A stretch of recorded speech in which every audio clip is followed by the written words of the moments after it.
Welcome, residents, to the Dr. DC podcast. My name is producer Richard, and across from me is the doctor himself. Hello. Like, technically, it's to the side. I don't know if this counts Well, as... I mean, we're not going to stare at that the whole time. Well, I know, but I figured, like... Just look right down the barrel for the whole thing. Welcome to the Dr. DC podcast. Tell me what the news is. You could have saved them. You had all the clues. Yeah, exactly. When I finish this broadcast, the nuclear weapons will be dispersed. Yeah, can you make it look all like grainy and like we recorded this in a cave? Hey, this is on YouTube. They're lucky that it is not a beheading video. Jesus Christ. Yeah, welcome to our first video episode. Yes. Like I said before, we've got faces for radio, but format for video. So yeah, that's right. It was really bound to happen. Great production value, terrible content. Wow. Each week, we talk about the weird and wonderful world of DC while fielding questions from listeners. Hey, look at, like, you. I think we're going to be playing to camera. Yeah. Well, we are releasing this just as an audio episode, so that's very funny because the people who listen to it are going to miss so much. Yeah, anytime there's, like, a weird pause, we're probably, like, dabbing. Yeah. Or something. God, why are you fitting that in every episode? Well, this is the one where it makes sense. People can actually see it now. I don't have to also say dab every time I do it.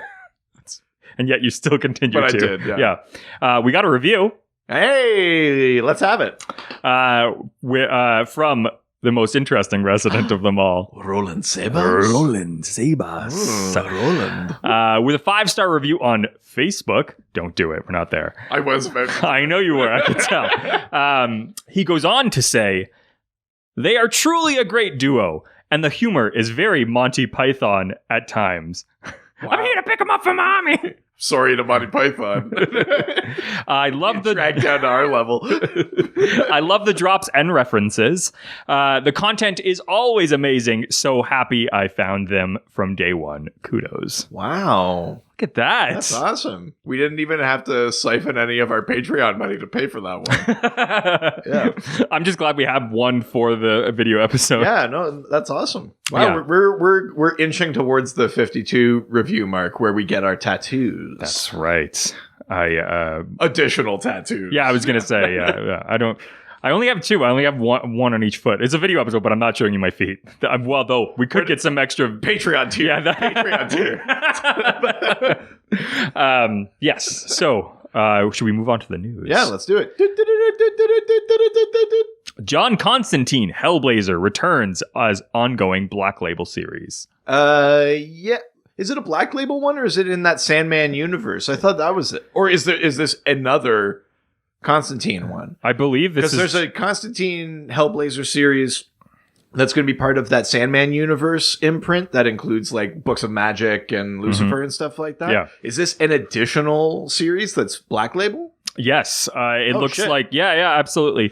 So he'll first appear in Neil Gaiman's, he first appeared in Neil Gaiman's Sandman, and it says will first appear in Neil Gaiman's Sandman universe in the one-shot Sandman universe presents Hellblazer #1. Oh, I see. That one's just a one-shot. Yeah. And then his full series is... Yeah. Is it a mini-series or ongoing? Black Label, I would imagine. He'll appear in a solo series by Spurrier and Aaron Campbell, John Constantine, Hellblazer, which will see the troubled expert occultist returning for a second chance and allying himself with some seedy characters. I mean, that sounds like vintage Constantine to me.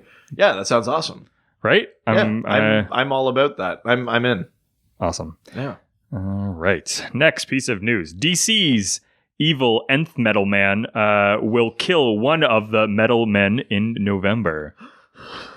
I'm so excited for this Metal Men series. They've come up weirdly a lot in the last couple of weeks, but the Metal Men are that series of robots whose personalities kind of match their like their personalities match their like chemical makeup basically. So Yes. Mercury is the angry one, and like lead is like stupid, and gold is like the leader.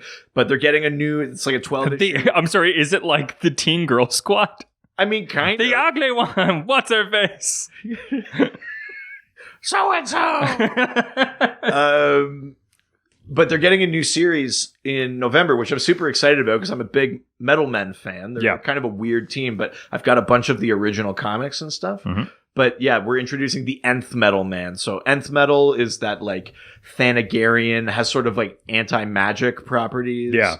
That metal, it allows, it negates gravity and stuff like that too. But in Dark Knight's metal, it's the ninth metal. Like it's part of these sort of like metals of creation. Like the eighth metal is like the god killer sword that from like the Greek Olympians. Oh wow. Nth metal is that Thanagarian metal. The 10th metal is element X.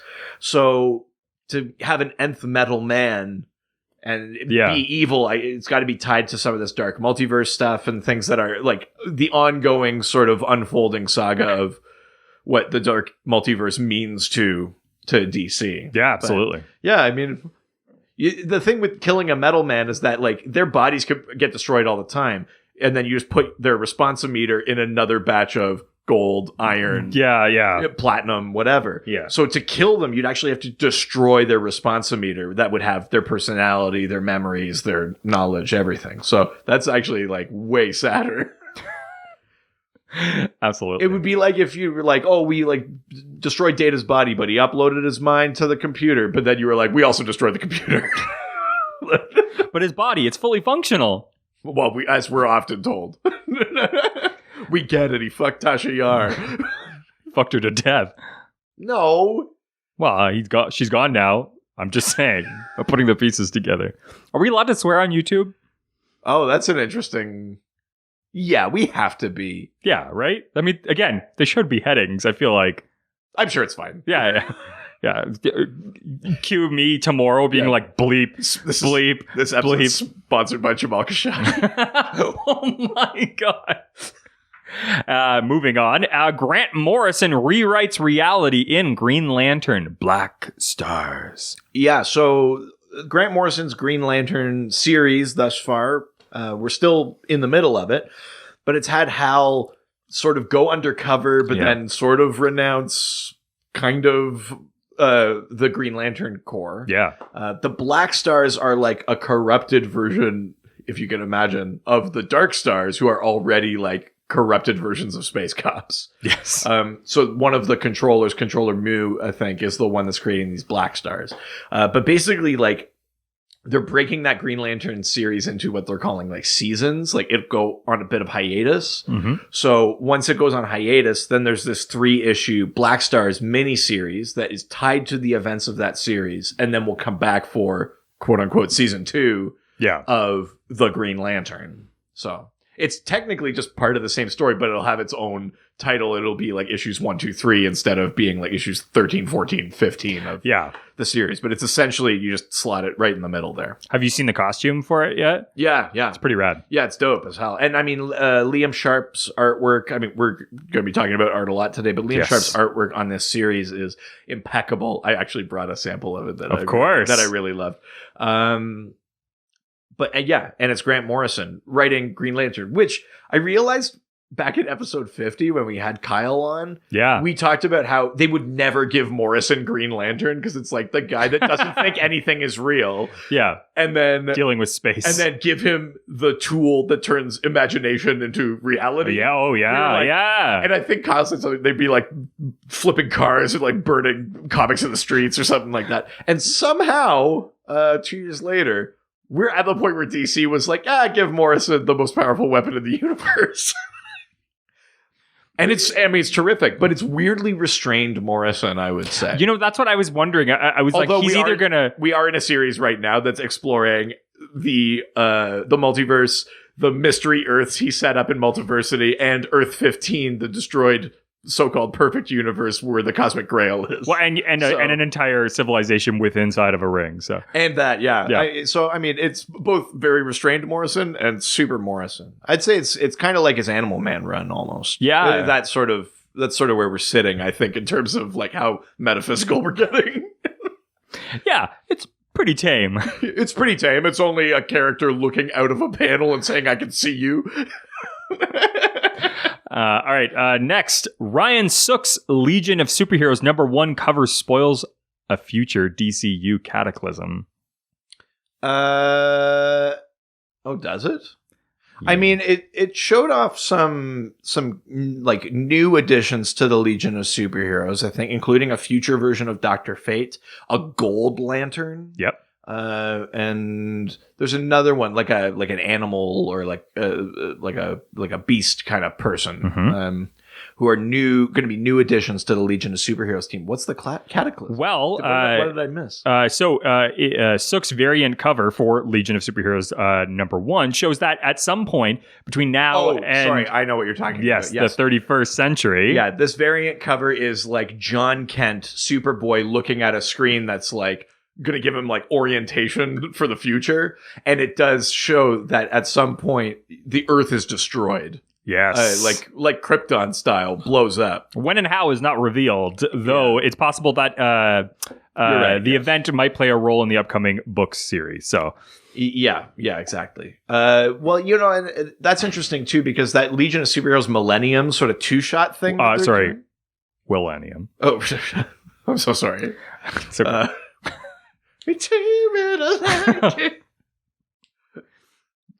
Continue. But in that, God damn it, in that two-shot, we're meant to be like basically escorted through the future from modern day to sort of Batman Beyond era through the 25th century with Booster Gold and Eobard Thawne and stuff like that, all the way to where the Legion of Superheroes is. So I wonder if that's meant to be like later on, are we going to skip that, or is that going to be like a part of history they can't look at in that Millennium thing? Or is Millennium just going to lay it on the table and then it's actually not a spoiler by the time you get to Legion of Superheroes #1? Yeah, it's possible. You know what I mean? Yeah. All right. Next, Catwoman debuts new, more provocative costume. Is it back to like the purple? No, it's like this bondagey sort of vibe. I don't think I've seen those. No, I'll show you. I'll put it up here on the screen. Hey, look at that. It's really just more like leather bondagey vibes. That's the costume she's had already, isn't it? I don't think so. I mean, maybe they've added different detail, but that's basically the same cut of costume that she's had since her series started. There's these like metal like pieces as part of it. It's very bondagey. I guess that doesn't look exceptionally different. Yeah, maybe just some details, but it's still got the cutout sort of arm holes, like all the stuff that basically she got right after that Batman 50 where she didn't get married. And then her series took off. They sort of redesigned her costume a bit there. It's really like the side boob-ish kind of stuff, I guess. Think that's maybe just more how it's drawn, because that feature of the costume has been in there for a bit. Oh, okay. Yeah. But yes, what you showed right there is a particularly male-gazy panel. Very defined, shall we say, side boob. That being said, I mean, I've seen much skimpier outfits. I mean, we'll get... I think it's one of the questions actually coming up, but... I don't think it's that... I mean, we just watched that Catwoman movie. This costume's fine. Yeah. I might even say it's perfect. Oh, let's move on. Did Tom Welling just confirm his return as Superman in Crisis on Infinite Earths? He sort of teased it, didn't he? It's not confirmed. And it was like so basically he made a post. I think I've said it. It'd be a missed opportunity not to have some Smallville in there. They've been pulling in everything else, right? Like, but yeah, he did kind of tease it, though. I wouldn't say it's confirmed. So what had happened was he had a post that had literally nothing to do with it, but in the comments underneath, one of the fans essentially just went like, "Hey, are you going to be on Crisis on Infinite Earths?" Or it would be a shame if you weren't on. And his response was, "Duh." So, I think it would. He's part of the CW universe. He hasn't done anything like this in a long time. I mean, they got fucking Burt Ward. If they bring him in, I was thinking about this the other day. They've been bringing in so many people like Burt Ward, like you said. But Crisis on Infinite Earths also assembled a bunch of villains to also combat the same threat. Yeah. And I'd be like, if they brought Smallville in, I definitely want Michael Rosenbaum's Luthor. And I want some of the villains to team up, to get in there, right? Like, well, exactly. I don't know how for some of these things how you would do that, but I'd be into it if they could make it work. Yeah, yeah, absolutely. If only. Somebody say. I mean, I don't know why. I mean, I know why they did it. But it actually makes me upset that they sort of like blew that nostalgia on the Elseworlds thing where they didn't show up. But they just played the song. Yeah, it's true. That kind of made me upset. Because it's like, you should save that. I should see Tom Welling in the costume. Yeah, that was mean. Yeah, they really It was very teasy, yeah. They were edging us. Just make it to next year. Make it to Crisis on Infinite Earth. Oh, so close. So, next piece of news. Some sad information. Krypton canceled after 2 seasons. And it's... So we are getting the second season.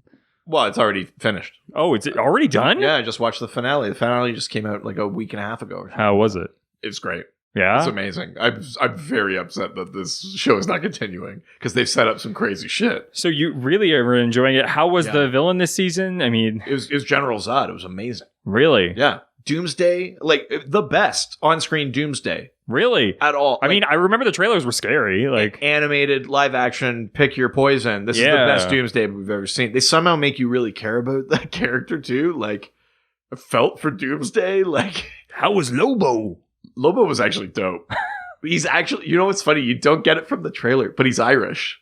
And they don't mask his accent. So he's like, he's Irish. Like, really? Like, I gotta find the bastich. I'm surprised it wasn't the name's Lobo. Well, kind of. He's like, name's Lobo. Gotta find the bastich. You're gonna help me. That's kind of cool. No wonder your wife's into it. Well, because everyone on Krypton has like an English accent, so they're like, "What's the scummy accent from the UK?" They're like, "Ireland." That's fair. That's fair. That makes sense. Which is a little bit funny to me. But, absolutely. No, it was a great show. I think it was just too expensive to make, and their viewership really dropped off in season 2. Even though critically it was very well received. Yeah. I get it. I get the reasons, but it just sucks because it was doing some really interesting things. It was a cool sci-fi show that really, other than in name, basically completely abandoned Superman and managed to make it. It did what Gotham did not do, really.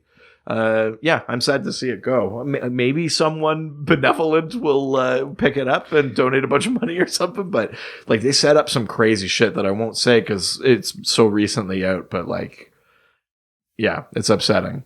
DC keeps doing these way too big of swings and then can't keep it up. I think that's the problem, right? And that, I mean, it's better to have a couple of seasons or a season of something than none at all. Like that bugged me with the Swamp Thing where we knew it was canceled and people were like, well, then why would I watch? It's like, because we still get a season of Swamp Thing. Why wouldn't you watch? You know what I mean? Like, the expectation of having multiple seasons is not why I watch a show. No. Right? It's still better than having none, but yeah, it is kind of too bad that they're maybe being...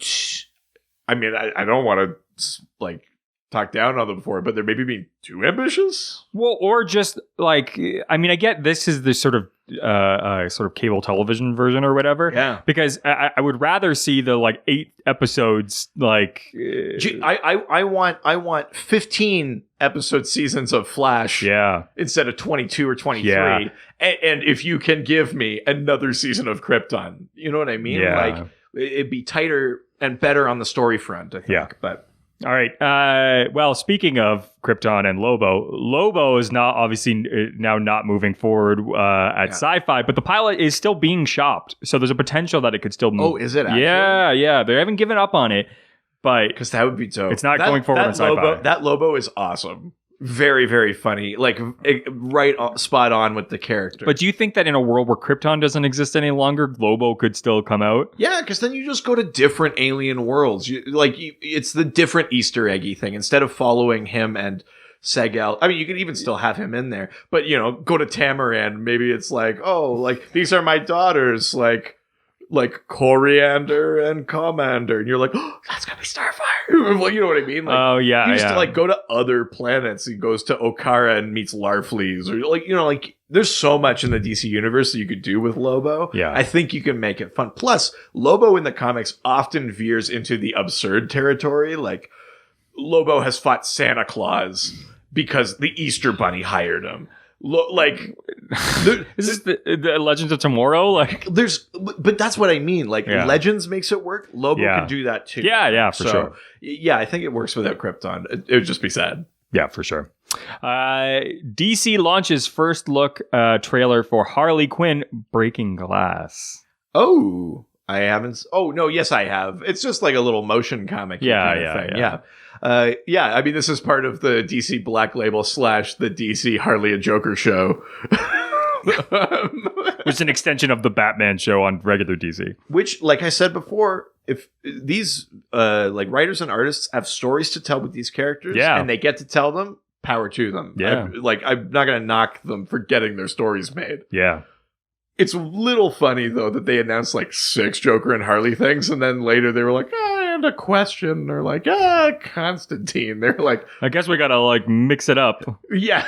You know what I mean? Like, it's very Joker and Harley heavy off the bat. But I think it's dope. This is one that I think focuses on... Is this one that focuses on her, like, as Harleen a little bit? Or is this a her post-Joker kind of thing? I believe it's a post-Joker thing. It says, basically, the article says DC is giving fans their first look at the upcoming graphic novel Harley Quinn Breaking Glass through a new trailer, and it looks like like a Harley story unlike anything else seen before. Breaking Glass is written by Eisner Award-winning author Mariko Tamaki, and brought to life visually by Steve Pugh. Pugh.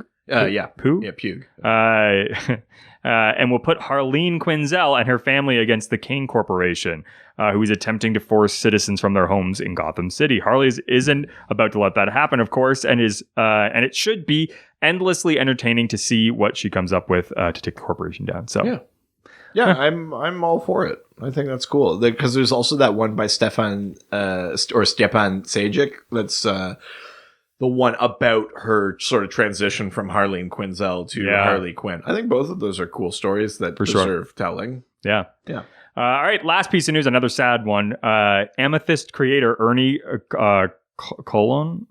Oh yeah, Ernie Colon passed away at 88. Cologne,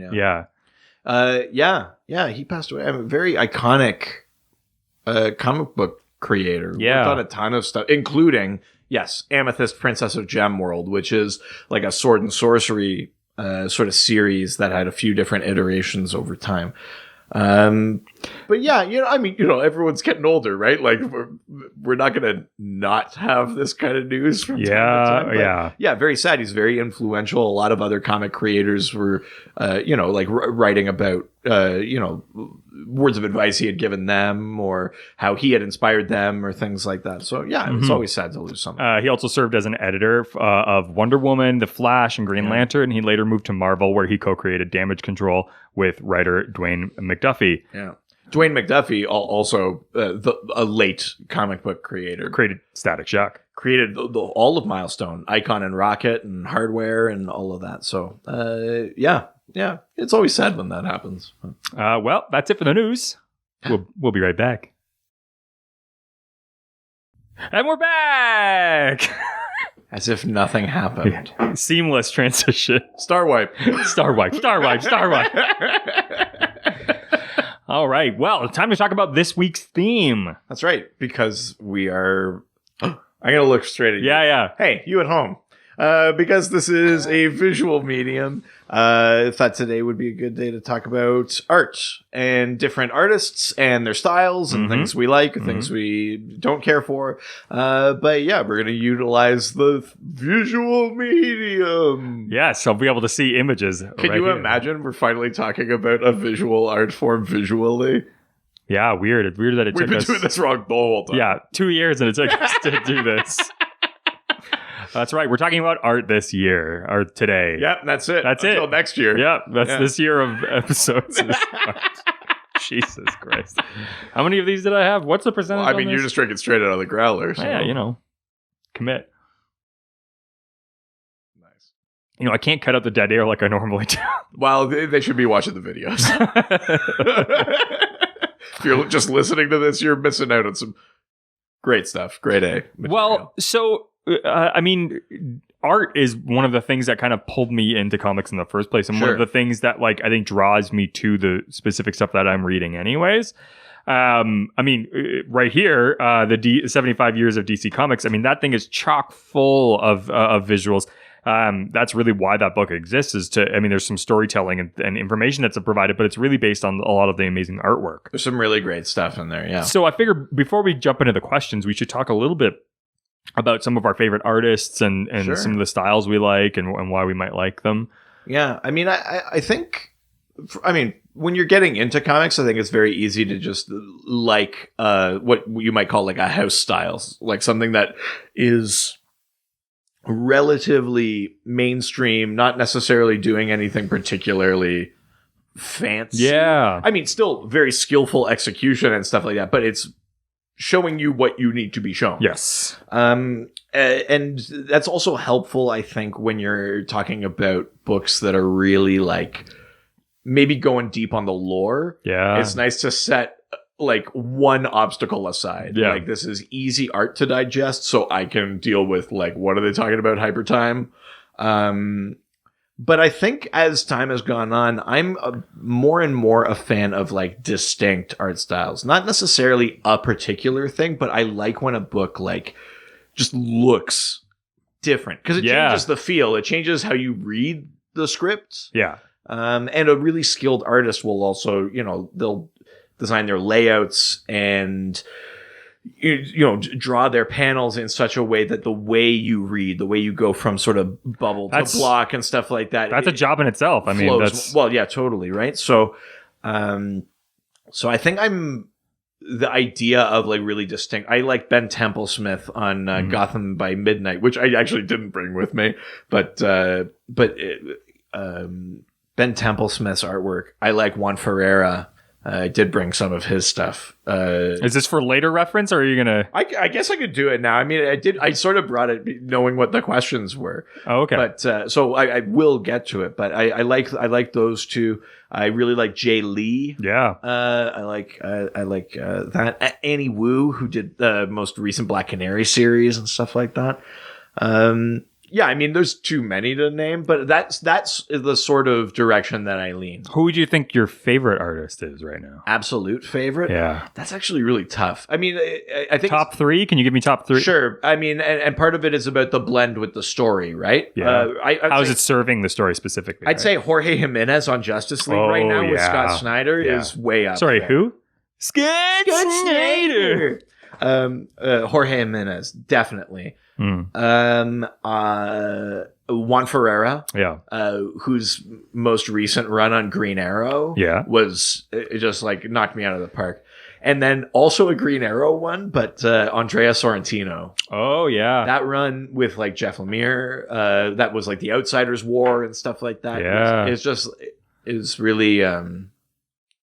Just really got to me. I really love that those ones. Yeah. Honorable mentions would go to Ben Templesmith or some folks like that. But those are probably my top three right now. Totally. Yeah. We all know my number one.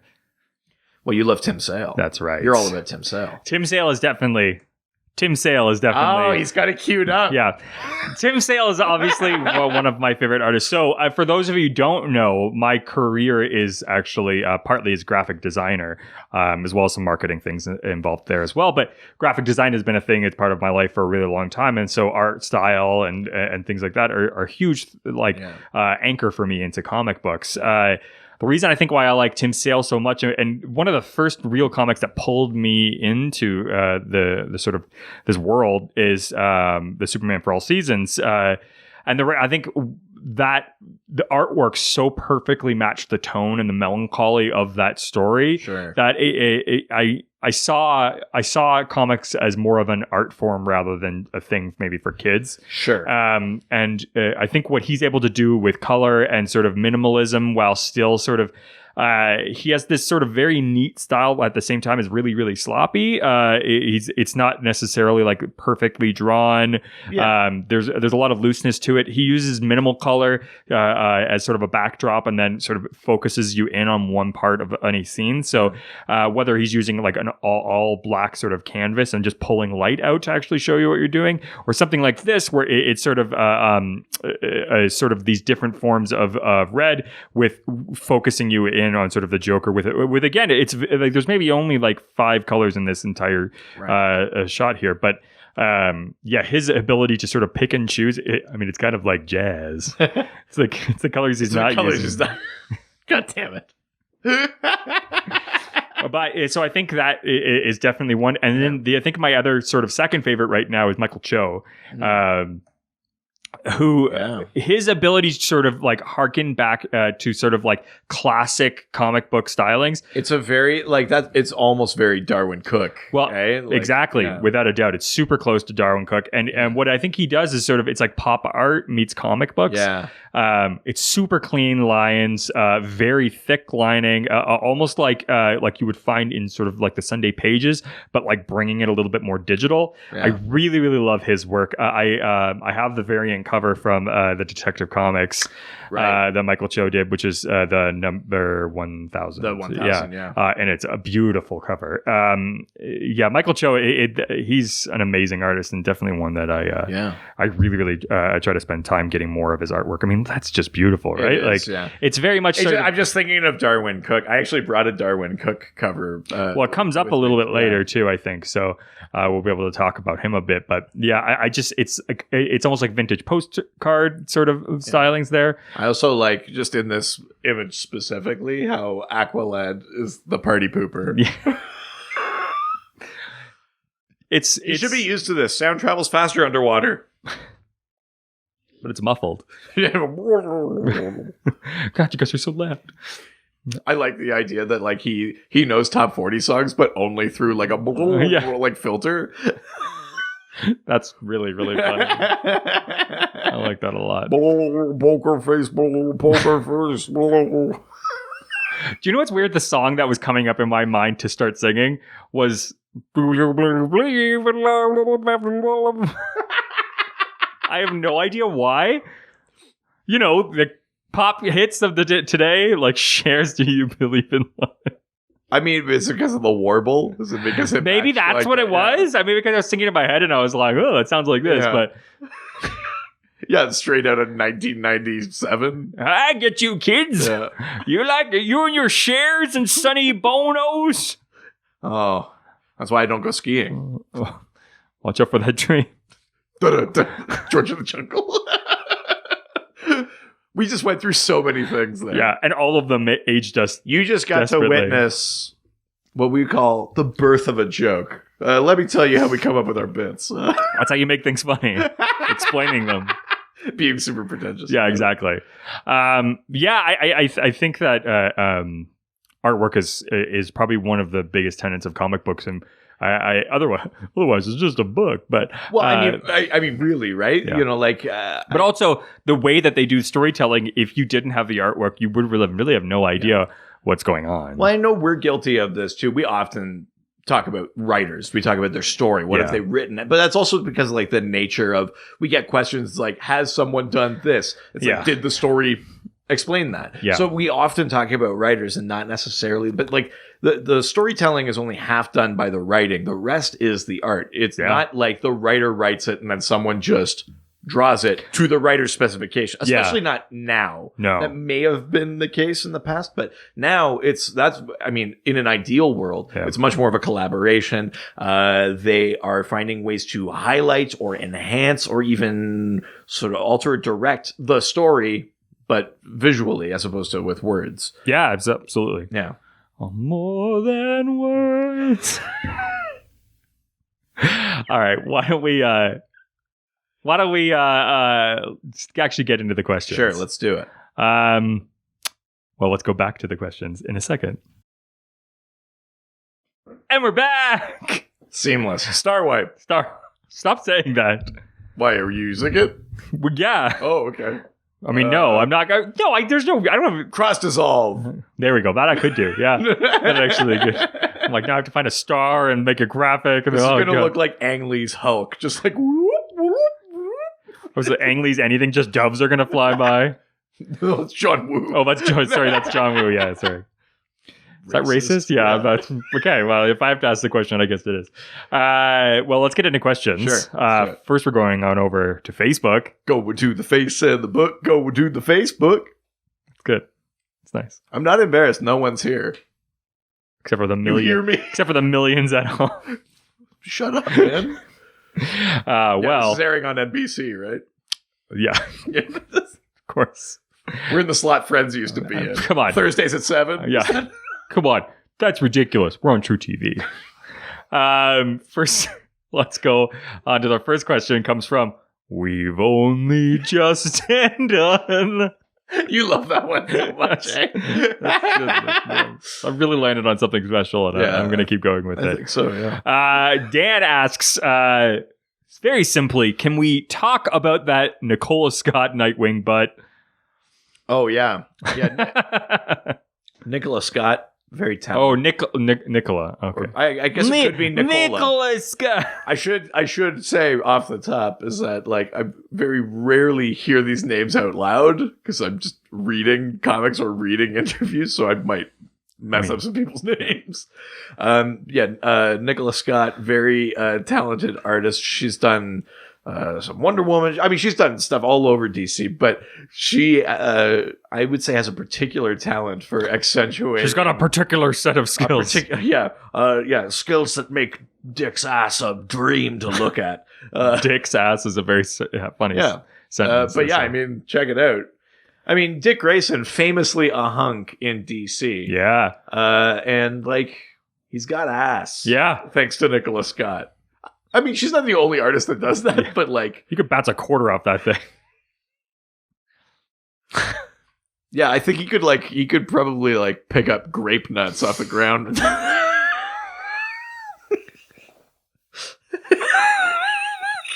So specifically grape nuts? Now, do you mean the cereal or do you mean the actual grape nut itself? Cereal. Grain by grain. I mean, look, if I look this any longer, I'm going to grape nut all over. Jesus Christ. Why is it purple? Did you ever see that? There was like tastes like cough medicine. Did you ever see that? Do you remember the Whitest Kids You Know? The grapist? Yeah. I'm gonna grape you in the mouth. Yeah. God, I haven't thought about that in a long time. I'm gonna handcuff you to the radiator and grape you in the mouth. Grape you forever, yeah. Yeah, that's fun jokes for the whole family. But yeah. Dick Grayson in general, not just in Nicola Scott's art, he is maybe the perfect example of exploring the female gaze in comics. He's the ideal character for it because in continuity, he's deemed extremely attractive. He's had lots of love interests. There's lots of people that sort of just universally find him sexy. So he's sort of like the perfect vessel to like turn the camera around and be like, let's check this guy out. So that being said, and something that we are definitely not in the position to be answering or asking, sure. If we're trying to sort of keep away from the male gaze as much, right? Does the female gaze, is that something that like it's like, well, like we've had it too good for too long, or is it something that we should be also aware of? No, I think it's something we should be also aware of, right? Like I see it as like comics have been drawn for so long by like what do like straight men want to look at? Yeah. But like there should also be comics that are like what do like, for in this case, straight women want to look at? Yeah. But I mean, also be lots of stuff for like gay. But it also should we be concerned about like the negative sort of parts of the female gaze? Like I mean I again. I know what you're saying.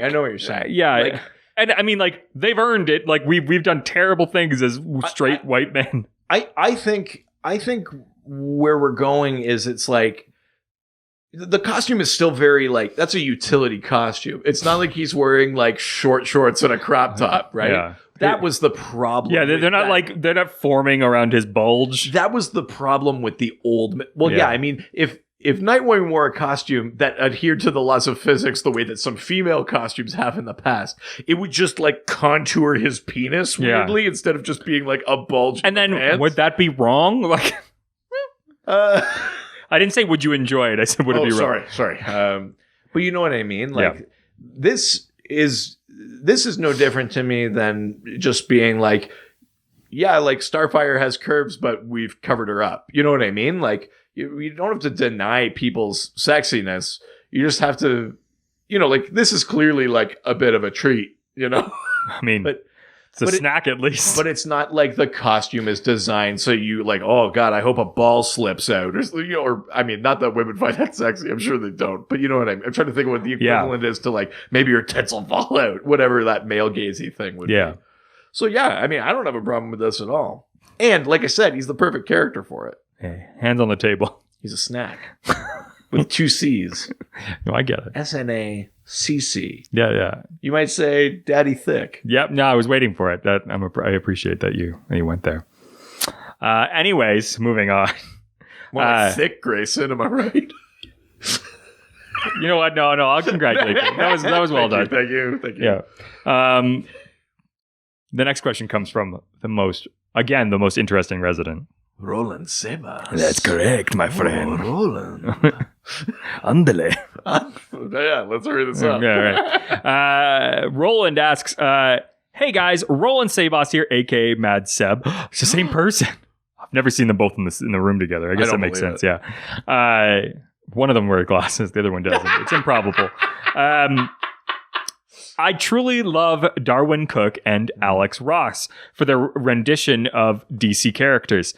When you think of any DC characters, what is the artist or artists your mind always goes to? Keep up the great work, and as always, Jacques Hughes. Lovely. So that's an example of Darwin Cook's art. This in particular is from New Frontier. Very similar to Michael Cho.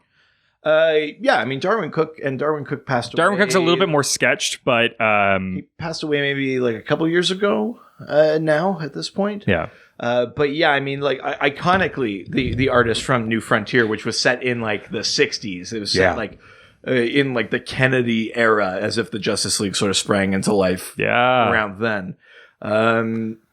Which is why he's included the Challengers of the Unknown. Yes. there. What I think is Darwin tends to lean a little bit more towards sort of a modern take on these heroes, and more of like a 60s when I find that Michael Cho leans more 50s, but then modernize it with a sort of digital pastiche. When Darwin kind of leads a little bit more sort of like the best of the 60s, sort of like Americana vibes. Yeah, and I mean, I don't know how well this is going to show up. Might have to superimpose over it. Well, we'll put an image in. Yeah, I brought basically like this is a variant cover that Darwin Cook did of an issue of Batman. Yes. So it still has that sort of 60s sensibility, but very modernized. But darkened and modernized. So different from what we see with New Frontier. Almost as if you took sort of Tim Sale and Darwin himself and put them together.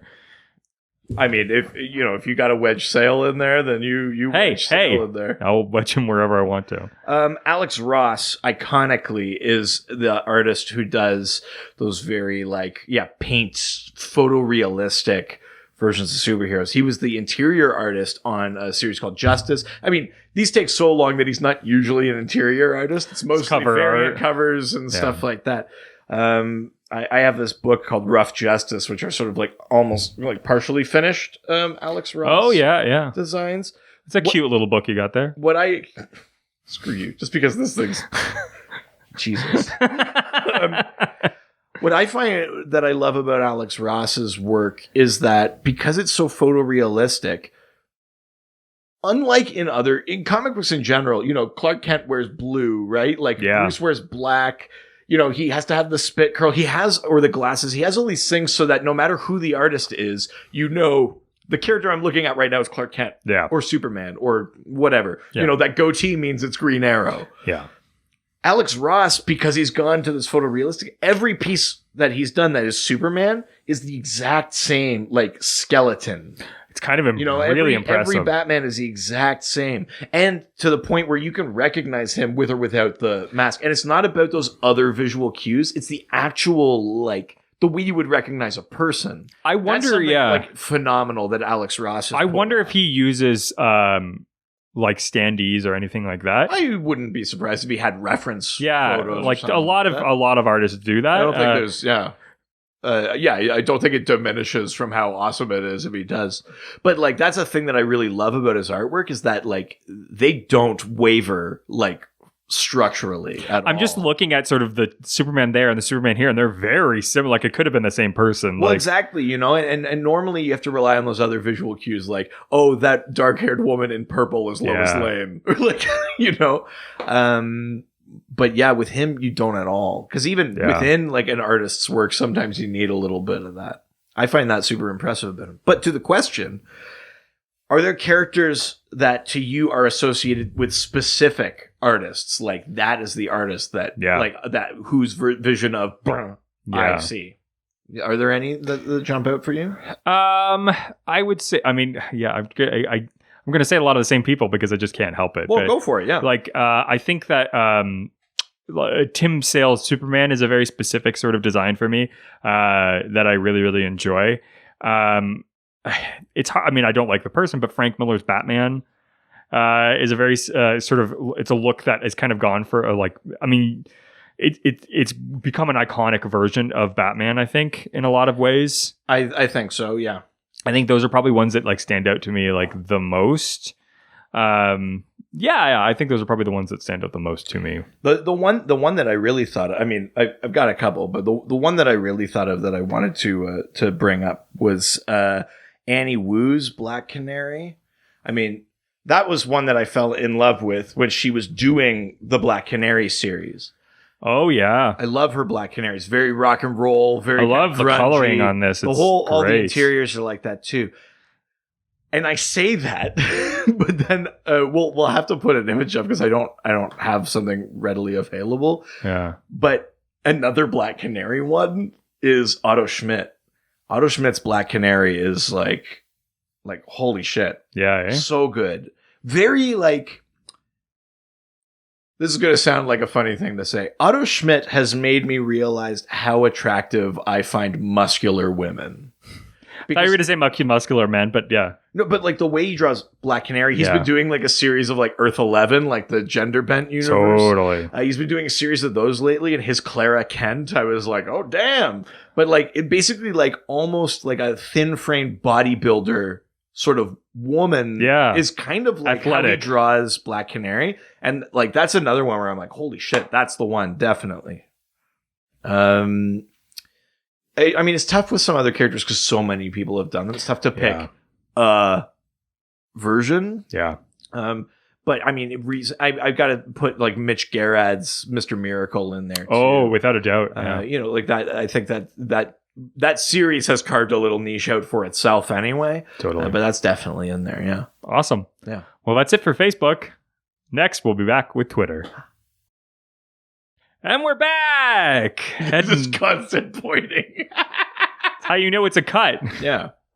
Side wipe. Stop with the wipes. Well, I'm just giving direction. I eat a lot of spicy food. It's hard to stop wiping. Side wipe? Like a cross? All right. Well, we're leaving Facebook and we're heading on over to Twitter. Twitter. Yeah. That was close. I almost didn't make it. I know. I was concerned you might stumble. I've already finished this guy. Oh, well. Yukon Brew. It sure goes down good.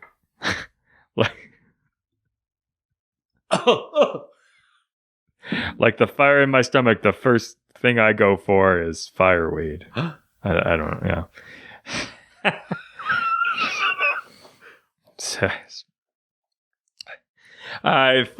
First question comes from our favorite spacey, sexy texter, Cosmic DM. Slipping in them DMs. Sliding right in. That's right. Cosmic DM asks, how do you feel about the shift from the 90s DC house style, say, from Green Arrow Quiver, to the more individual styles today. Hey, look, another Green Arrow page. Do you miss old house style or any other era of art? Sure. I mean, it's funny when I have the first issue of the Quiver run, and I was looking at it today, and I was like, I guess this is a house. It was sort of a housey style, because when I look at it now, like if I saw that in a comic, I wouldn't call it house style. Well, no, but at the time, that sort of like heavy shading, very kind of thick, solid block line sort of thing, kind of was like, you see this in multiple books. Yeah, I've seen it definitely for sure. I'm not sure how well this will show up, but that's another sort of spread from it, from the first issue. But if I saw that in a book today, I don't know that I'd be like, oh, that's just your standard. Yeah. Like Jim Lee does that all the time. We don't bring that name up. I'm so sorry. I'm so sorry. I mean, I'll give sort of two separate examples. I'll give an example of what I think the house style kind of relatively looks like today in DC. There's an artist that I mentioned, I think, already, called Jason Fabok, and he did a run on Justice League with Jeff Johns, who Jeff Johns is like the house style of writer. Yeah. If there's an equivalent, right? It's true. So just for example, this is a cover that Jason Fabok did of Justice League, and that look, like it's beautiful, extremely well done, skillfully executed, but it's not really like, it's not like a particular, like expressionist or impressionist kind of like version of things. Yeah. It's very much like, this is what we want on the cover. Yeah, for sure. Extremely skillfully done, but I would consider Jason Fabok to be like, he's like my ideal house style. Oh, really? I love his work. It's got detail, it's got color, and he can do scale. This is from Darkseid War. This is the Anti-Monitor and the Shadow Demons versus Darkseid and the Parademons, while like Wonder Woman and Mr. Miracle look on. And it's massively epic. Yeah.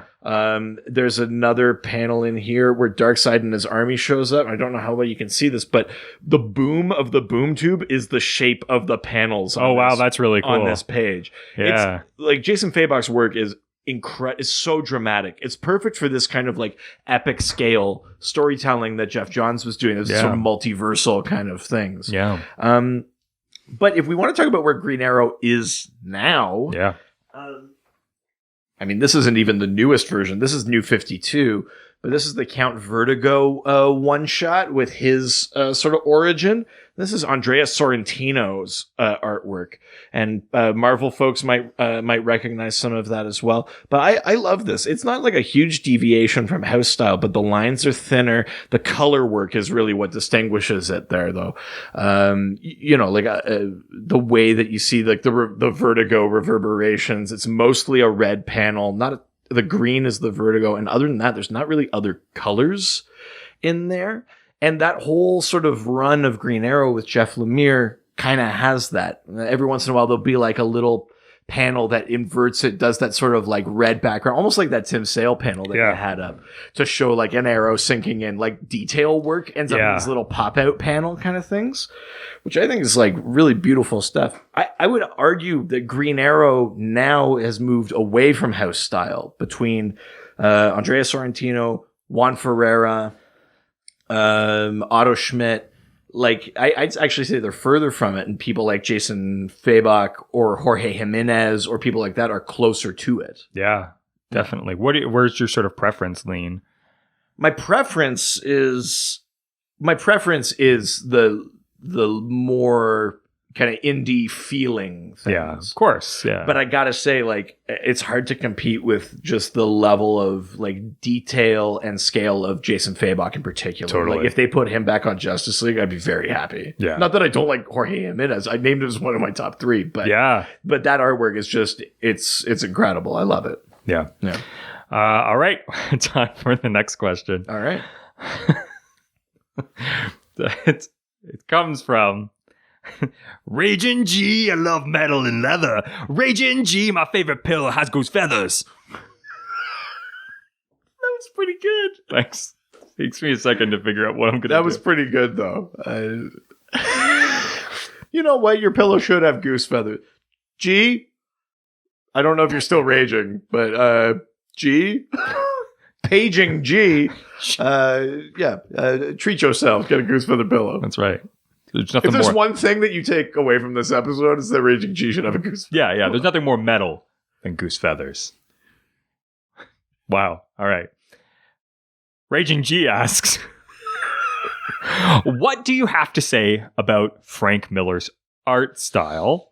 It's one of the few that I'm split about. It's weird, it's messy, it's dirty, and something that is hard to get used to. Sure. I mean, this is an example. There's a lot to be said about Frank Miller. Let's try to focus on the artwork. What is this from? Is this Dark Knight Strikes Again? I have no idea. I looked up Frank Miller, and that's what came up. Well, it almost makes me think more of like Sin City, just because it's only black and white. It's probably Sin City. It looks like some sort of Jed. I mean, Frank Miller's art style is pretty well shown here. Yeah. Very kind of scratchy, almost sort of like a rough sketch kind of work. Yeah. I would actually say that his stuff in Dark Knight Returns is part of what makes that book so good. It's not just the writing. Like, for example, like this is a multi-panel page, but there's so much detail on Gordon's face. Like the way that like we only get, I mean, this is a colorist thing, right? This is maybe more Klaus Janson than Frank Miller, but the way we get the flames, those are colorful, and then the sort of people reporting on it are more muted. You know what it is? There's some really neat Frank Miller artwork. That being said, I think that, hold on. I think that the best way to describe Frank Miller's artwork is as if a very talented artist was slowly deteriorating through his brain. I mean, that's exactly what it is. Exactly. Right? Because if you look at Dark Knight Strikes Again, it's a hot garbage fire. It as opposed to looking rough or hasty or sort of aggressive, you know, like those qualities in his art in Dark Knight Returns really like highlight like how bad things have gotten in Gotham, how violent Batman is. Like they actually serve the story. Yeah. Whereas in Dark Knight Strikes Again, it feels like it went to print before he was done. Like it looks and feels unfinished. Yeah. It's really, it feels hurried. It feels ugly, but not in a way that like informs the ugliness of some of those characters. Just not fun to look at. Yeah. Yeah, I mean, we shit on Frank Miller a fair bit. I don't think that's 100% undeserved. No. But by the same token, there's a reason Frank Miller is as touted as he is. Because for a time, like year one, Dark Knight Returns, Daredevil. Yeah. Like those pieces that he did are seminal. They're incredible. And his artwork stands up. Yeah. Since then, you know, they've had other people jump in to help him on things, but his own art style, it just doesn't hold up. No. And I think it's getting worse. It's not just that we don't like it anymore. You know, he's definitely, I mean, he's an old man. I mean. And I mean, this is the art episode, so we won't go too far into it, but like as a storyteller, like who gives a shit about more just like needlessly angry versions of people, you know, like Batman making Robin like eat rats and shit, like that's not a thing. Like we don't need that. Yeah. He could be plenty violent and break people's like femurs without forcing a child to eat a rat. Like it's fine. I just don't think we need him anymore, you know, other than for historical purposes. I'm sorry to any Frank Miller fans out there, but like I think you also know. I mean, yeah, come on. Come on. You know. Yeah, totally. It is also it was hard to get used to, for sure. Yeah, I mean, I will say, I mean, it's not DC, but Sin City like would not be Sin City if it wasn't in Frank Miller's style, right? Totally. Like that's another example of it. It's perfect. It's super well suited to it, but again, it's like it's A, not for everything, and B, he's gotten worse. I'll say that movie specifically was it's probably one of the best sort of trying to look like a comic book movie I've ever seen. Yeah, I mean, it might be the only one that pulls it off. Yeah. For sure. All right, next question comes from Senator Paul himself, James Paulson. James Paulson. That's right. Who asks, which shift of eras brought the biggest shift in art styles? Which artist is most synonymous with which era? Oh God. I mean, the second half of that question is like almost impossible, but I'll do my best.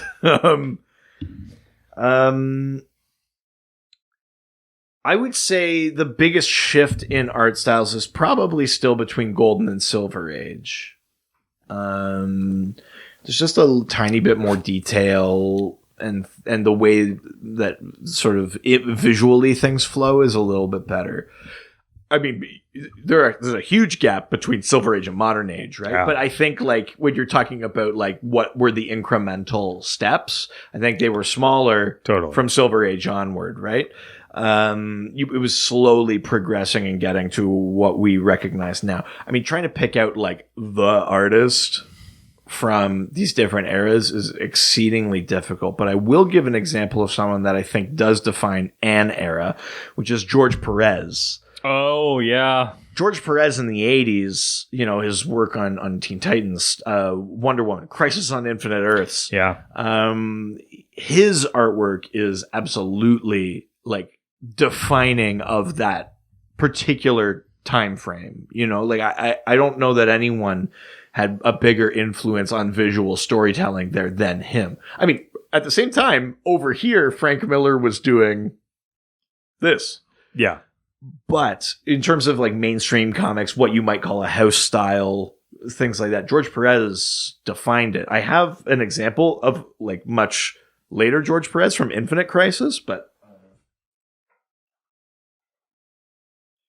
like, I mean, they brought him back, because he was the artist on Crisis on Infinite Earths. This was 20 years later. Yeah. But there's a reason they brought him back, and it's because he can make like insane, ridiculous things like flying Superboy Prime through a red sun and like 3 basically Supermen fighting. And it's so expressive, and like the way like you could feel the hits and the violence and the rage. He does always just a lot of line work on the face for sure. It's really stellar work. I mean, I could have brought an issue with the Battle of Metropolis too, but like his work on this series is really spectacular. Yeah. And even though this is 20 years later, there's a reason they brought him back. It's because he defined what this era would be by working on Crisis on Infinite Earths, the first one. Yeah, so I mean, if I'm gonna give someone a nod for an era, it's definitely him for that sort of like basically the 80s essentially. Yeah. You know, it gets tough beyond that. I mean, you could I don't want to do it, but you could almost give Liefeld the 90s. Wow. Yeah. I mean, this is a for better or worse situation. The latter. But, you know, like, you know, his work on Hawk and Dove, and then over at Marvel, you know, Deadpool, Cable, X-Force, all that stuff is pretty defining. You know, whatever you want to think. I mean, you have to think of it as an artist that, like, one was prevalent, but also was replicated, right? So, but also, if we're talking 90s through 2000s, Jim Lee, whether or not you like him, but like Jim Lee's work on stuff for Image Comics, on Wildstorm, and then moving to DC, even defining the New 52 by being like the guy on Justice League, their flagship title, right? Like, again, we're talking house styles, right? Because if you're going to define sort of an era, you're almost certainly the house style kind of artist. For sure. But Jim Lee's got to be up there, whether or not we like love what he does or think it's really pushing anything. Like, it's in there. That's part of what we're talking about, I think. Yeah. Totally. Yeah. Yeah, you're not wrong. All right. Well, let's move on. Sure. Next question comes from Batzam, who asks, hey, do you think remastering would ever come to comics? Like, I'd love Jason Fabok's version of The Watchmen. Everything is exactly the same as the original book, but he draws it instead. So here's a little bit of...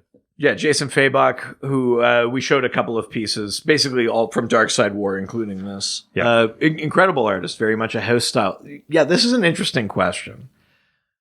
And I know this wasn't the intent of the question, but I imagine if you asked an artist, they would find the idea massively insulting. Yeah. Because it implies that it wasn't the story is the only static thing. Yeah. You can change the art and it doesn't do anything to the story.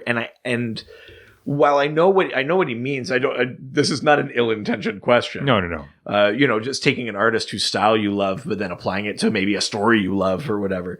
I don't think as an industry that sort of thing is going to happen, because the visual storytelling is just that. It's part of the storytelling. You are basically proposing like taking someone's name off of a thing they created and replacing it with someone you like to look at better. That being said, they are doing it with the animated movies. I mean, yes and no, but those are also being adapted story-wise too. Well, exactly, but I'm saying the full thing is an adaptation. It's not just like the artwork, but the artwork is part of it. Watchmen and being like, do this exactly like this, but Jason Fabok does it. Yes. We're not taking but also I don't think Jason Fabok would want to do that because it removes all element of creativity for him. Yeah.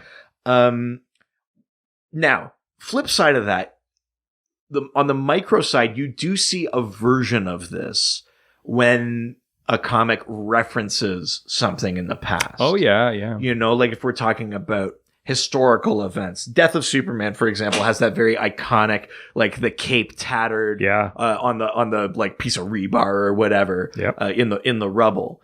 Any comic that is, for whatever reason, referencing Death of Superman will likely recreate that moment. Totally, yeah. But they're not recreating the full Death of Superman. No, even if it was like Booster Gold goes back in time to stop it, you might see a couple of panels that are homages, or you might see them from a different angle, but they're homaging. Yeah, like it's still different because it's in service of something else. They're not just reprinting Superman Volume 2, number 75 with a new artist. No, for sure. So no, I don't think remastering is a thing that the industry would do, because I think you would see a lot of pushback to that, and probably rightfully so. But you can find some fun little homages or different artists' takes on things depending on the story that you're reading. Also, when you're at Comic-Cons and things like that, there's an opportunity to be able to get sort of artist sort of versions of characters and moments.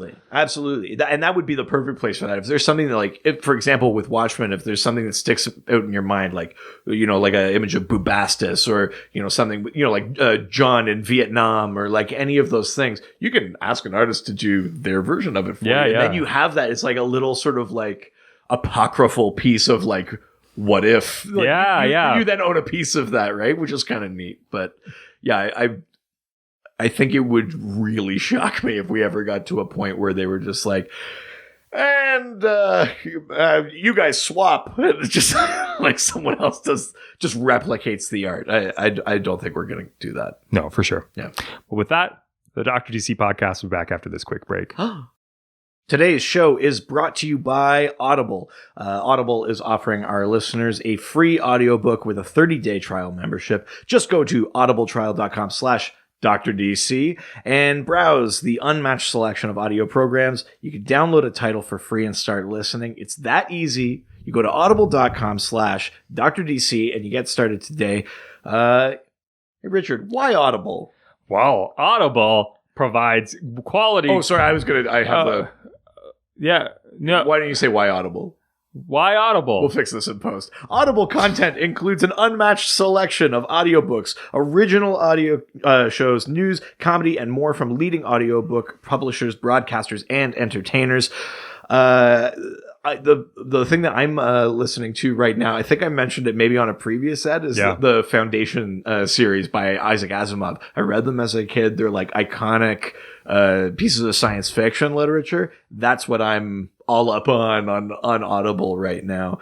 I'm listening to Stephen King's It. Oh, getting ready for the second part. Also, yeah. Are we gonna watch that together? I would hope so. I need someone to hold me. But if you want to find a book for yourself, either Foundation series or It, or something completely different, because there's thousands to choose from, just go to audible.com/DrDC. That's audible.com/DrDC. You can get a free download with your 30-day trial membership. We did it. And now, back to the show.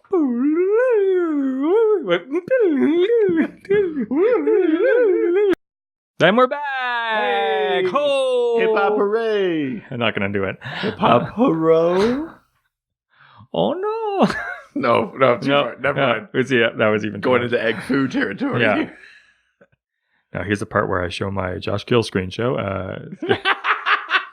We it just cuts to like a cam in his house. Yeah. Well, I was gonna say like you just see like why is there leaves around all of the photos you did?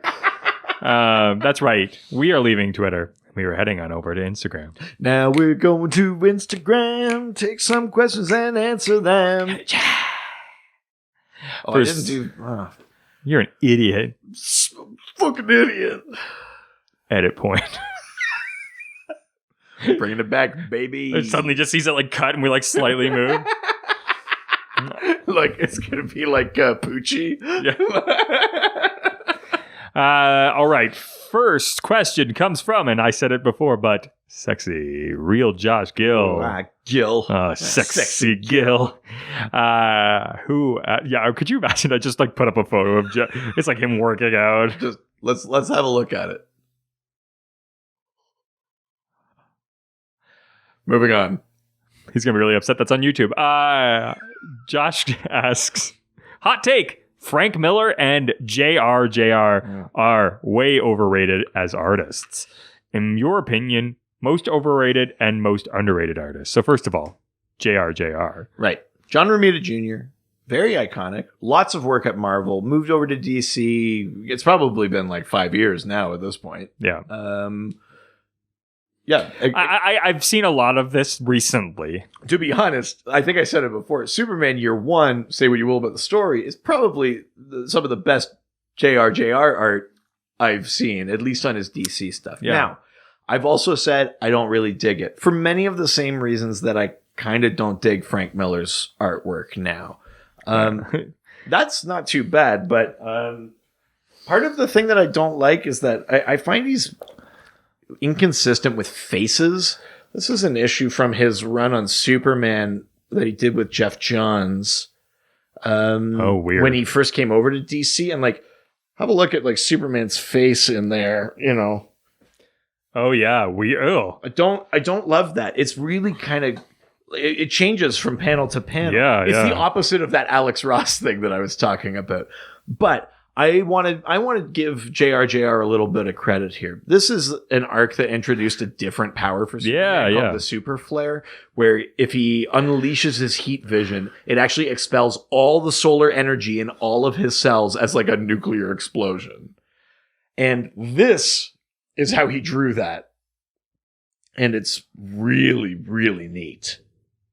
That's really cool. It's very cool. Like, I mean, it's very like Goku, like, yeah, well, you know what it is, maybe that's why I like it. Dragon Ball Z, but like it's a 4-panel page of this like immense sort of energy expenditure, and that is really. Are you talking about Josh Gill again? Oh, that deadlift.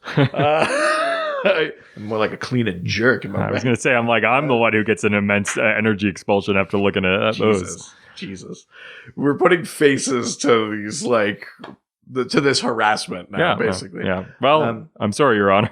I would say that in general, even though I don't like him, I don't think he's a bad artist. I just don't like him. You know, Superman feels like a title that well, and actually, I don't even want to say that. It's horrible. I was going to say feels like it should only be house style. I don't actually feel that way. But you watch your tongue. There's something about That's my Tim Sale. It didn't match up. It certainly didn't match up with Jeff Johns. Maybe with a different writer, I would have felt differently or something. But both him and Frank Miller fall into a similar category of the art's just not where I want it to be. Yeah, I don't enjoy looking at it. I'm hesitant to dip into the second part of this question where I say who's the most overrated artist. It's Frank Miller. I actually don't think Frank Miller is overrated. I think we all agree that those days are behind him. So he's actually not overrated. Yeah, it's Jim Lee. You really don't like Jim Lee. We know that. Yep. I don't know that there's someone I would name specifically as being overrated, where I see them on a book and I go what do people see in them? I mean, I say that a little bit about JR, but I don't think he's fully overrated. I just don't personally enjoy it. Underrated. on the flip side, I mean, it's basically any artist who's not drawing Justice League, right?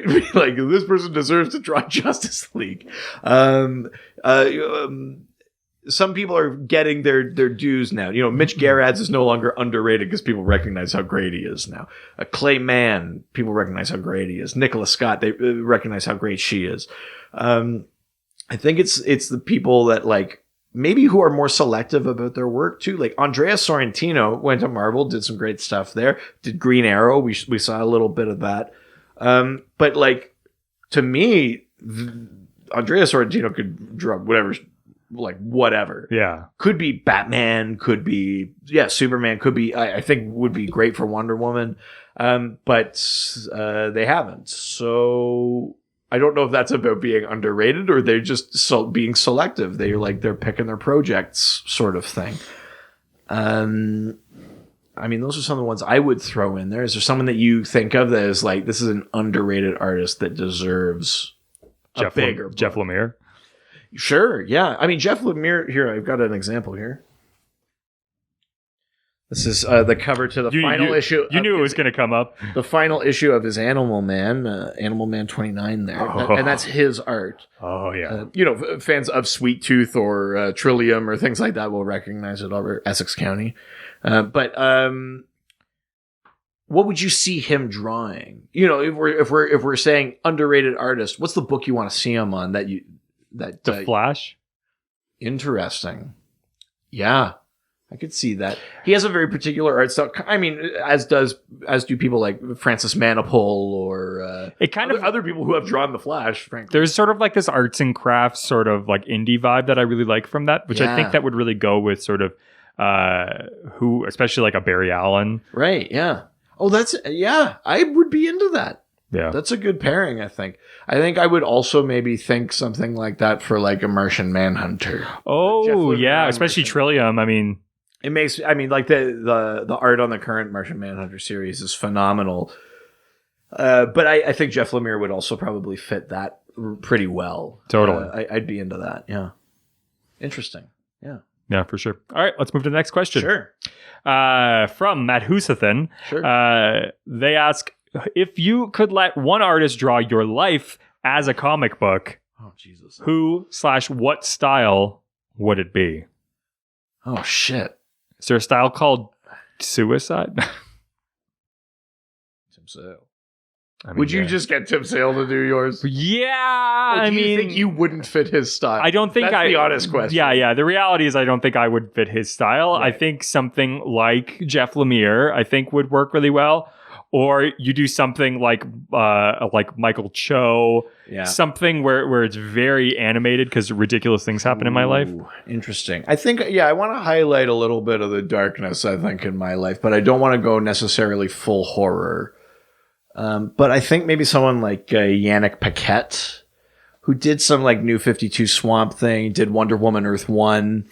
Yeah. Maybe Yannick Paquette. It's like the right blend of like just being sort of like a serviceable house artist, but then when things go weird or dark or you want to show like what the horrible thoughts in my head or whatever, I think he could portray that adequately on the page. Yannick Paquette, I think maybe is who I'd throw in there. I like that. I would love to be able to be like a J League sort of person, but I'm not nearly cool enough. Totally. Yeah. I think that's just where that's going. Yeah. All right. Well, with that, next we're going to email. Then we're back. Hey! So we are leaving Instagram and we're heading on over to email. Checking the email. Hoping from a female. Beautiful. Yeah. Oh God. And this question comes from Jesse from Puff Cheek Pastries makes lots of food, makes delicious treats for me. I wish I could cook. Who asks? It's just dawning on me now that this is going to be much more embarrassing than just on audio. Yeah, we need to scrub all of this. But I don't want no scrub. Yeah, but oh, it's because I can't get no love from you. Yeah. Let's see. Yeah. So, Jesse asks, do you believe that it is difficult for house style to feel new? What artists or pieces have you seen that expands what house style can be? And what makes the flow of marketing artwork? Also, do you see some examples of principles of comic artwork in some marketing? So first of all, do you believe that it is difficult for house style to feel new? I mean, by definition, I guess. I think it's one of those things where it's maybe easier to isolate when you look back. When you say, this is what it was, this is where it went, here's the change. But I mean, maybe the best example I can give right now is the guy that I put number one in my top three, Jorge Jimenez, his run on Justice League right now. I would argue that it's a house-ish style. Yeah, because he is portraying what needs to be portrayed. It's not like wild, like it's not. There's lots of drum and bass. There's some hi-hat. There's well, it's not like we're not looking at like Van Gogh or like not. I don't mean in terms of quality, but in terms of like skewing reality. However, Jorge Jimenez's art style is much more kinetic and colorful and vibrant than someone like Fabok or Lee or even Greg Capullo or people like that, Nicholas Scott even. So I would say that by having him on a book like Justice League, they're saying like, we want this Justice League book to feel, I mean, it does almost feel like pseudo futuristic. Not that they are in the future, but it feels, it matches the scale of the story they're telling, which is this multiversal thing. We're talking about the Omniverse. We're talking about the Monitor and the World Forger and the Sixth Dimension. And we've got Jarro. We've got that little Starro sidekick for Batman. And we've got Mr. Mxyzptlk. And Lex Luthor is reborn as an apex predator. And like all these really insane sort of like cosmic level things. It matches. It feels right. It feels larger than life. It feels mythological because his art style goes a bit beyond just the literal. And so I that might be the best, at least modern example I can give of someone taking a house-ish style and moving it forward. Because to me, that's the direction. At least that's what I feel that like makes sense as a direction, a natural way forward. I mean, there are people that have distinctive art styles, himself included, but and deviate from what you might consider the norm, but are not like way over on the fringe, right? I mean, Amanda Connor, her artwork on, I didn't mention it before, but we're talking about like an artist and a character that I think go together. Amanda Connor and Harley Quinn. Yeah. I brought Starfire number one. Oh yeah, but like that artwork, obviously very much sort of matches with Harley Quinn now. But like that version of Starfire too is like, I love her art style. But I think that's another one where it's like that's not necessarily that big of a departure from a house style, but it's distinctively hers. No one else draws quite like that.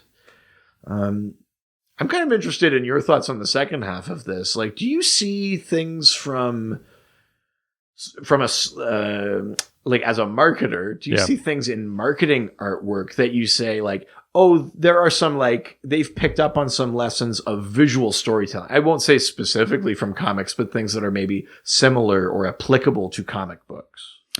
So, I mean, when I think about marketing in comic books, the first thing you can think of is the cover work. At the end of the day, that's the first thing that you see. It's the thing that draws you into a book, especially if you're not following a storyline. And it's actually just walking in and like being like, I'm going to pick something new up today. Yeah. And it's actually one of my biggest pet peeves is artwork that doesn't match the cover work. I mean, that's It's all over comics. And it drives me nuts. Right, when the cover artist is Yeah, because I feel like it's selling a faulty bill of goods. I think. Oh, interesting. That you're one of the best examples for me is not DC, but the Sabrina the Teenage Witch series, which is like a very well written sort of series. But the cover art is always beautifully colorful and this really, really interesting style. And then you open the book and it's black and white and not completely a different style. Right. And that really bothers me because at the end of the day, as a marketing person, you're trying to at least represent what the product that you're buying is with the visuals that will bring you in. Right. So it's definitely, that's a huge issue I have with that. That makes sense. Yeah, I definitely have an issue with that. Another thing is the way that they try to, more recently, those trailers that you're getting. Yeah, for some of those graphic novels. Black label things. I have a hard time with that because I don't necessarily think that that's the thing that's going to pull someone into a book. I don't know if just like doing what's that documentary style where you just go across Well, yeah, I mean, they're basically just panning across a still image. I think that's not what I would much rather do is give me sort of these sort of micro spots of like 30-second spots where you're actually talking to the artist and the writer and explaining what the intent was behind this. Right. And where, like, what was the sort of reference material, things like that. That would actually be more interesting for me. And I think that the people who like comic books will probably be more interested in that kind of information as well, and how this will sort of, without any spoilers, to how is this going to tie into sort of what the arc maybe has been going on, or why is this an individual trade? Like, that's the kind of stuff I think would be better. I find right now that marketing teams have a really hard time selling sort of books because they don't, like, especially when you're trying to do it in a video medium, how do you sort of portray that in a way that feels like dynamic and interesting, right? So, I mean, certainly in terms of marketing a comic book. Now, taking comic books just out of it, have you seen pieces of marketing where you're like, oh, that's visual storytelling that I either recognize from comics or would work in a comic? Like just other independent marketing for things. Well, I mean, one, that's what movies are becoming now. That's a huge thing. Right. Definitely. I think that the thing that comic books are such a unique way of telling a story that it's so hard to market comic books. It would be a hard thing to pull that thing. If they don't even know how to market comic books, how do they use that style to market something else? Well, that's fair. Right. And so I actually don't think that it's being used that often. I think that like people are taking tropes from comic book storytelling and using it for other mediums. I think that that's definitely happening. I mean, you see that in television, movies all the time. It's the reason why we're in sort of the superhero sort of comic book realm that we're in, because I think that the format of comics themselves is really interesting and conducive to creating long form media. But honestly, I think that they haven't figured out how to market comic books in the modern generation. And so I think for that reason alone, they're not using it for other things. Yeah, well, I think that's totally fair. Yeah, definitely. Cool. Yeah. Well, we're leaving email. And we're going to go to Reddit next. We'll see you there. That's right. We are going over to Reddit, where everyone's nice and no one's ever mean. Not even once. Not even one. No one's ever been mean to me on Reddit. Nope. Everybody's got a lot of positive ideas, and only the best things go to the top. Yeah. I'm thinking of checking out 4chan. Oh, I mean, if you think Reddit's nice, just you wait, my friend. It's always greener pasture. Right. First question comes from Never Say Die, Iron Joker 33. That drop is so much less cool since you showed me the actual song. That should be even cooler now. Now you understand the cool. The song is so bad. I'm sorry, Iron Joker.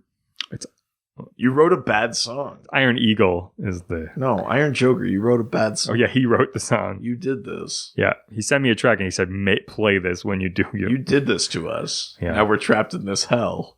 It's unappreciated, and I'm kind of mad that you made me talk about it right now. Do you know what? Let's not even answer this question. Moving on.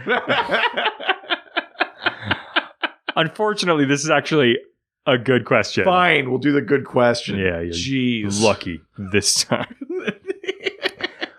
Iron Joker asks, what is your favorite piece of comic book art that you personally own? Oh, shit. What is one that is your dream piece to own? Oh. Well, I mean, you've got one right on the table. I know, it's true. You've got your Jay Gonzo Superman there, and he's got like the black shield, like the Fleischer Superman from the 40s. Yeah.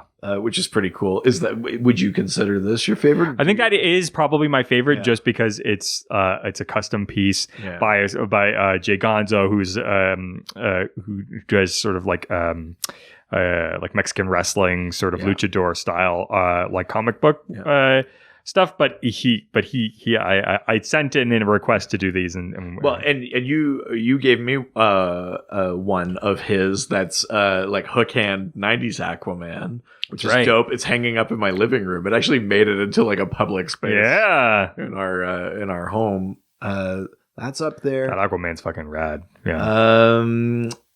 I guess I've got a couple of pieces. I know I'll mention one that my wife has that she really likes. Yeah. We got at the Comic-Con here a few years ago. She has one that's like a Green Lantern Harley Quinn. Oh. That she loves. Yeah. She's a big fan of I'll try and find it and take a picture so we can put it up right here. But she really likes that one. I've got like a cool Martian Manhunter one with like a battle axe. Like it almost feels like an almost medieval kind of thing. That's one that I really like. Again, I'll have to like get an image of it and put it up because I didn't bring it with me. Yeah. But, is there like an artist or a piece of artwork that you like? You're after that you would seek out? That's like your holy grail that you want? Well, so here's the thing. I feel like the thing that I would want, it's definitely something that I would have to like be there for. Like it would have to be something where I meet them at a like a Comic-Con sort of scenario, and I get them to create an artwork. Sure. First of all, it's got to be Tim Sale. Wow. Yeah. Big surprise. I'm stunned. I would love to see him do a piece of Green Lantern art. Oh, yeah. Okay. Yeah. I don't think he's ever worked on any that I'm at least aware of. Yeah, right on. I don't know if he's ever done anything. That would be a huge one for me, I think. I think I would like to see... It's maybe not what I'd say like is top of my list, but I'm just thinking about it. It'd be kind of fun. Is I would maybe like to see like an Amanda Connor version of like a sort of funny or kind of fun-ish character, like a Metamorpho or Aquaman.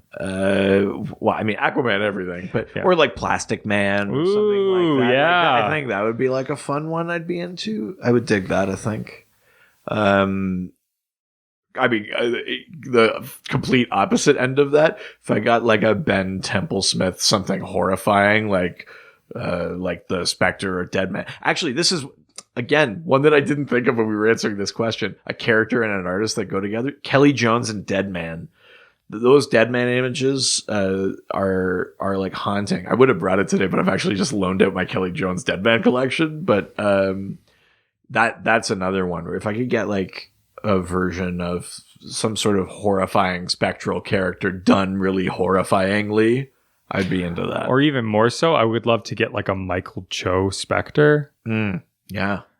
It's like complete opposites. Well, just go back almost to the golden age, silver age version of a character like that. Yeah. Yeah, totally. I like that a lot. Yeah. That's awesome. All right.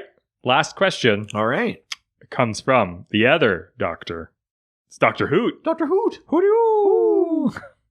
Who asks, what's your favorite, i.e. worst, example of bad female anatomy in a comic? Plenty to choose from. Well, that is true. I mean, unfortunately, the low-hanging fruit would be Power Girl. Well, yeah, actually, low-hanging fruits. Am I right? Waka waka. Definitely. I was also going to say the Scott Lobdell, like New 52 Red Hood and the Outlaws, that like Starfire on like the hood of a car. Like it looks like something you would airbrush on the side of a van. Yeah. That's up there. This isn't the best example, but this is the right era. This on the right, this era of Supergirl. Yeah.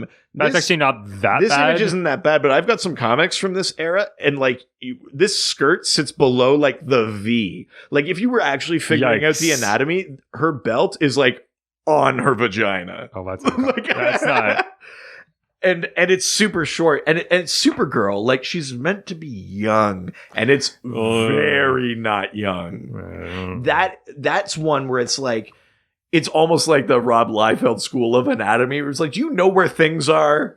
Where it's like, just because the skirt is like this deep doesn't mean automatically that her genitals are like at the lower end. Like, look at where you've placed things. It's like, yeah, that one bothers me because it actually makes me uncomfortable. I look at it and I go like, yeah. So that era, I guess that's sort of like between. Is that between Infinite Crisis and Final Crisis? Era of Supergirl? That is like way up there for me in terms of like, I guess objectifying and also poor female. Yeah, yeah. The Power Girl thing is in there, you know, of course, but that's like that's such a self-referential joke that it's all, you know. The opposite side of that, I mean, that Starfire image that I held up that Amanda Conner designed, and her current design in Justice League Odyssey, great Starfire designs that keep the sexiness, keep like the sort of sensuality of her background, because that's part of the character. You can't get rid of it. But it's also not just like 2 strips of battle fabric or whatever the fuck that it was. Not like a knock on George Perez, but like, come on. Yeah. I'll give another example here. I don't have to flip through necessarily, but this is Yannick Paquette's artwork of Wonder Woman for Wonder Woman Year One, written by Grant that's Morrison. really cool. And what I like about this Wonder Woman is that she's muscular in like a Big Barda kind of way. That's very, very... whatever. I'm just flipping at random now. Yeah. Like, you could see how muscular she is in there, and I really dig. Oh yeah, I dig that. Well, I mean, look. we've heard before you're attracted to very muscular, and it's women. not unsexy, you know, or anything like that. Not that Wonder Woman needs to be, but I think it's that thing where it's like, does it still have utility? And Wonder Woman's costume does. Of all of the costumes that reveal, you know, skin, Wonder Woman's costume is among the most utilitarian, right? Even if whether it's like the short shorts or like the sort of bikini bottom or like the skirt that like sort of modern one or the Gal Gadot one has, like that. Yeah, now she can kick over her head and like kick you in the face. You know, wield a sword. It comes from that sort of Greek tradition where like Greek soldiers weren't like decking themselves out in like full armor or things anyway, right? Like it makes sense. It's not just gratuitous. So can you think of like a particular like female character image that's maybe... I mean, I think that you've kind of landed on all the ones that I would at least think of. There's one I couldn't find it. I can't remember where it happens or what issue, but it's like a in a Liefeld Hawk and Dove comic where Dove, like Dawn Granger, is like she can't bend like that. It's in one of those like her tits and ass are both facing the camera, kind of things. I think that like her spine somehow. They've definitely done stuff with Stargirl that's uncomfortable, but definitely, yeah. I think it's all the obvious low-hanging fruit kind of stuff. Waka. We're talking about her boobs, yes. I keep like thinking of things long after we answered this question. Yeah. But an issue that I had given you to read forever ago, or feels like forever ago now, but the Question Quarterly #1 was the one where he's in the jungle. Yeah. That's another one where like Dennis Cowan, his artwork on the Question, it almost feels like Da Vinci anatomy drawings, but I love his artwork, and that's sort of iconic for the Question for me. Yeah. But like this is the cover, you know. I love that. That one specifically for sure. Yeah, I really love the look of that one. It does make me feel like almost like a medical drawing, or something like that. There's something I like about that. Very like artsy for sure. Yeah. All right. Well, that's it for the questions. Stay tuned for Dial Doc. I'm totally ready for it. It's true. We're back. And it's time for Dial H. Totally ready. Or as we like to call it, Dial Doc. That's right. Good catch. It wasn't a catch. It was. Oh, sorry. Great. Yeah, no, it was on purpose. You did a great job, Richard. I must return to my home planet. Thank you. Why don't you explain to the good people what Dial Dock is? Sure. So Dial Dock, this is our segment that's based on the old Dial H for Hero comics, in which you would type hero into this dial, and you would become a never-before-seen hero or sometimes villain. With random powers and a wacky name and things like that. So every week we try to come up with our own. We call them Dial Docks. Right. I'm totally ready for it. Yeah, you know that people can see at least the things that are around this table, so be aware of what you're choosing. Oh. Because they're going to really, I call it 75 man. Mine is called SD Card Boy. Do you have one? I do actually have one. Well, then let's hear it. Mine is called Long Box. Oh. Yeah. Yes. Yeah. His arch nemesis is Long Dick. No. I think that would be his teammate, actually. Longbox is basically a character who has like Go-Go Gadget spring arms, so can punch from very long distances. Not legs though. Can't no springy legs. It's not kickboxing, of course. But just completely normal. So more of like a Hitmonchan rather than a Hitmonlee. Absolutely. I get it. You all know. I know my audience. Like not super durable, not super strong, anything like that. Only has springy long distance punches. That's Longbox. Nice. Yeah. My character this week is called Pen and Ink. Okay. And I wonder how you came up with that. Shut up. How about that? He's actually looking at the pile of pens over there. Not even about pencilers and inkers. No. Jesus Christ. The Pen and Ink has the ability to, for one moment, it's a very Morrison character, actually become the artist for the story which they're in. Oh, I see. Right. So they can claim control of their reality. Yes. That's very Morrison. Yes. Yeah, I like it. Yeah. So they can basically do with whatever they want in their reality. Right. And draw whatever scenario they want to put themselves in, or to their to accomplish whatever they're trying to do. Oh, I really dig that. That's super Morrison-y. Yeah. Yeah. Nice. Well, damn. They basically I hate it when you accidentally pull it off. Yeah. Yeah, they get for like is it for like a time limit, or is it for like a number of panels, or like? Ooh, I like the idea of it's a number of panels, right? Because that's even more meta. Yeah. So it's basically they get 6 panels. They get a page to change like the direction of things. Exactly. Yeah. Oh, I like that. Yeah. Yeah, that's awesome. Oh shit. Yeah, that's super meta. I dig that a lot.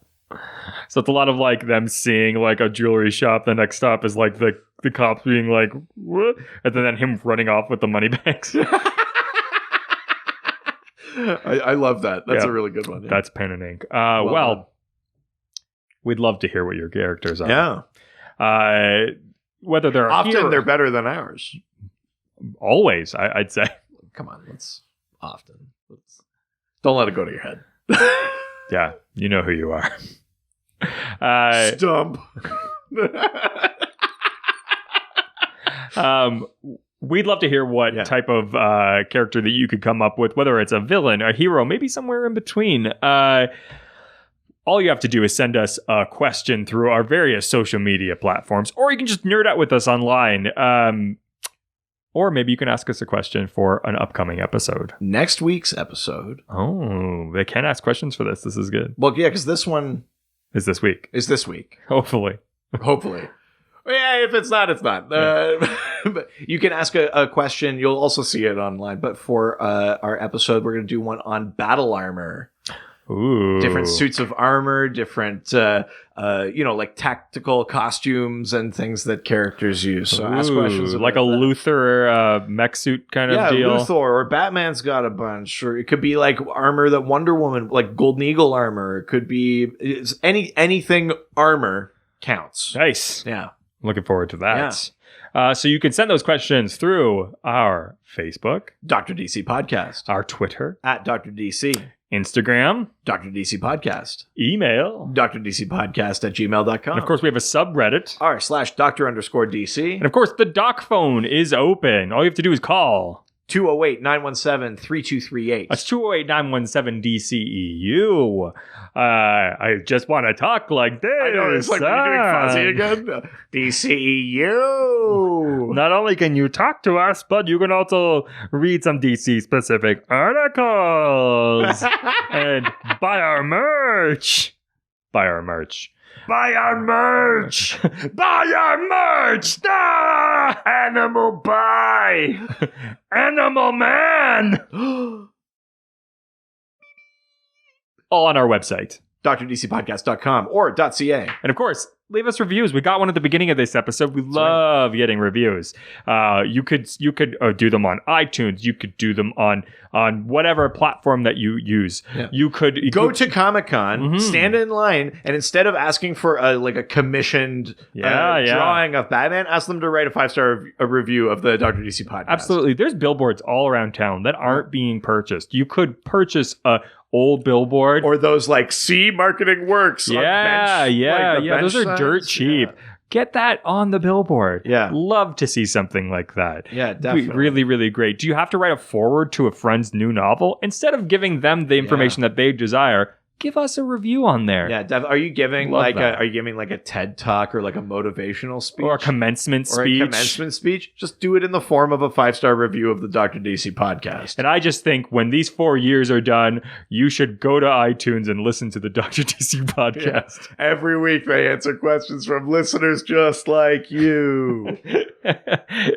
Listen to my experience to understand the value of listening to podcasts. These are all ways that you could really represent us. Just take a photo and send it over to us, and we make sure we get it.